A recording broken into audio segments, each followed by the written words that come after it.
Hey guys, in this video I'll show you how to back up Ionos email. Now the first thing I want you to do is log in to your Ionos webmail dashboard, and then I want you to look for the emails you want to back up. Then what you do is you select the emails. You can do this with just one email, just like this, or you can do this with multiple emails. So for example, I'll show you how to do this with one and then multiple. So you just select this one, click on these three dots for more actions, and then click on Save as File. Okay? And then it will download right here, as you can see.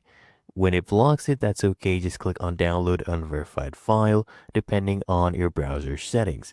And as you can see, it has downloaded as an .eml, right? And if you're downloading multiple, you just select these, click on those three dots again, click on Save as File, and this time it'll actually download as a zip file, as you can see, which you can extract and use. And that is how to back up Ionos email.